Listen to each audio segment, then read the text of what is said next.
Hello good evening everyone. मैं राम पचौरी आपका स्वागत करता हूं पचौरी एमएलटी के इस यूट्यूब चैनल पर।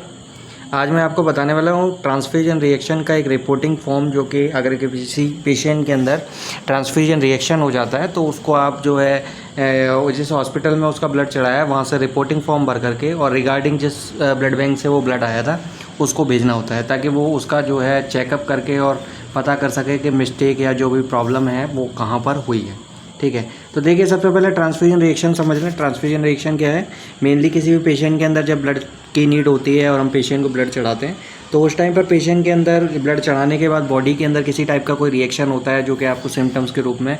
स्किन पर, पूरे बॉडी पर जो है रैसेस वगैरह के रूप में देखने को मिल सकता है। ठीक है, तो हमारे को क्या है कि इस रिपोर्टिंग फॉर्म को फिल करके भेजना होता है। तो इसमें ट्रांसफ्यूजन रिएक्शन के अंदर पहले पेशेंट का आइडेंटिफिकेशन दिया जाता है। इसमें पेशेंट का नाम, सरनेम, उसका हॉस्पिटल और वार्ड जहाँ पर वो एडमिट है वो फिल करना होता है, उसकी एज, मेल और फीमेल जो भी है। इसके अलावा पेशेंट का ब्लड ग्रुप आपको मेंशन करना होता है। ठीक है, इसके अंदर एक जो है नेशनल ब्लड सर्विसेज जो है, जहाँ पर जो ब्लड बैंक से जो ब्लड आया था वहाँ पर इस का डिटेल ऊपर जो दे रखा है इसमें फिल कर लेते हैं कि वो फॉर्म आपका कम्प्लीटली फिल होकर के आया या पेंडिंग है, जो भी है वो आप इसमें फिल कर देते हैं। ठीक है, इसके बाद आप क्या करते हो, ट्रांसफ्यूजन इन्फॉर्मेशन आपको भरनी होती है कि डायग्नोसिस और इंडिकेशन के ट्रांसफ्यूजन की रिक्वायरमेंट जो है वो किस लिए जो है उसको सजेस्ट किया गया ट्रांसफ्यूजन। इसके अलावा ट्रांसफ्यूजन से पहले पेशेंट का हीमोग्लोबिन क्या था। इसके अलावा ब्लड प्रोडक्ट में पेशेंट के क्या ब्लड चढ़ाया गया है, होल ब्लड है, पैक सेल वॉल्यूम है या एफएफपी है, प्लेटलेट कंसनट्रेट है, जो भी है वो हमारे को टिक करना होता है। ठीक है, इसके अलावा आपके जो है कितना यूनिट ब्लड जो है चढ़ाया गया है पेशेंट के अंदर और उस यूनिट जो ब्लड का था उसका ब्लड ग्रुप क्या है। इसके अलावा वॉल्यूम कितना है जितना हमने ब्लड चढ़ाया, और डेट ऑफ ट्रांसफ्यूजन, जहाँ हमने ब्लड ट्रांसफ्यूजन स्टार्ट किया है उसका डेट एंड टाइम, और ब्लड ट्रांसफ्यूजन करने के बाद आपको कितने टाइम बाद जो है आपको रिएक्शन दिखी है उसका डेट एंड टाइम भी आपको मेंशन करना होता है। ठीक है, इसके अलावा साथ ही साथ आप रिएक्शन से पहले इसमें ये भी मेंशन करेंगे कि कितना यूनिट ब्लड हम पेशेंट को चढ़ा चुके हैं। इसके अलावा पेशेंट के अंदर प्रीवियस हिस्ट्री में कोई ब्लड ट्रांसफ्यूजन उसके कराया गया है, अगर किया है तो उसके अंदर कोई रिएक्शन हुई है नहीं हुई, वो भी आपको मेंशन करना होता है। ठीक है, इसके अलावा पेशेंट के अंदर जब हम ट्रांसफ्यूजन करेंगे तो उसके बाद हमारे को क्या सिम्टम्स देखने को मिलते हैं वो चीज़ हमारे को टिक करनी होती है। जैसे पेशेंट के अंदर ईचिंग होने लगती है यानी खुजली चलने लगे,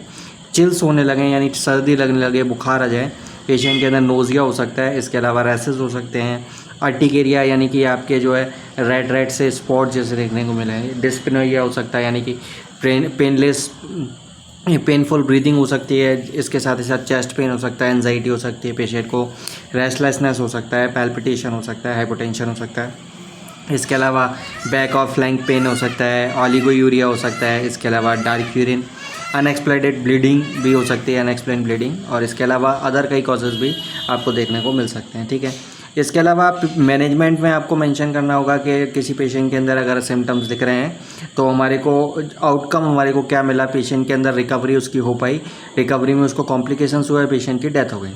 इसके अलावा आपको जो है स्पेसिमेन ब्लड बैंक को भेजना होता है, जो कि आपके जिस ब्लड बैंक से जो है वो ब्लड आया था, आपको 2 ml EDTA का ट्यूब में ब्लड भेजना है, और इसके अलावा 5 ml प्लेन ट्यूब में, इसके अलावा 20 ml यूरिन की रिक्वायर्ड है, अगर है तो वो भेज सकते हैं, और साथ ही साथ जो ब्लड बैग्स हैं जो आपके वहाँ से ब्लड बैंक से आए थे वो भेजने हैं, और इसके अलावा अनयूज्ड यूनिट जो कि आपके पेशेंट के ब्लड नहीं चढ़ाया गया वो यूनिट भी हमारे को बैग का भेज देना है। साथ ही साथ रिपोर्टिंग फिजिशियन जो कि पेशेंट को जिसने ब्लड चढ़ाया था उसका नाम और कॉन्टैक्ट नंबर, उसका डेट जो है फिल किया जाता है। और नीचे आपको दिया हुआ है कि please return this form with the sample and blood bags to the hospital blood bank as soon as possible, यानी कि जितना भी आपका ब्लड जो है सैंपल और ब्लड बैग्स हैं उनको आप हॉस्पिटल ब्लड बैंक जहाँ से आपका ब्लड आया था उसको जितना जल्दी पॉसिबल हो सके ट्रांसफ्यूजन रिएक्शन के बाद हमारे को ट्रांसफ़र करना होता है। ठीक है, ताकि उसका जो है हमारे को कॉजेज़ पता कर सकें और साथ ही साथ पेशेंट की रिकवरी हम जो है जल्दी से जल्दी कर सकें। ठीक है, तो ये आपका एक ट्रांसफ्यूजन रिएक्शन का रिपोर्टिंग फॉर्म है जो कि हमारे को फिल करके ब्लड बैंक को भेजना होता है। तो ये चीज़ देख लें आप, ब्लड बैंक में अगर कभी काम करने का मौका मिले तो इसमें ये ट्रांसफ्यूजन रिएक्शन वाला फॉर्म आपको ब्लड बैंक लेबोरेटरीज में देखने को मतलब मिल सकता है, जहाँ से मतलब वार्ड से अगर फॉर्म आएगा तो वो आपको जो है ये भर करके वहाँ से आएगा, अगर ट्रांसफ्यूजन रिएक्शन किसी पेशेंट के वो है। ठीक है, तो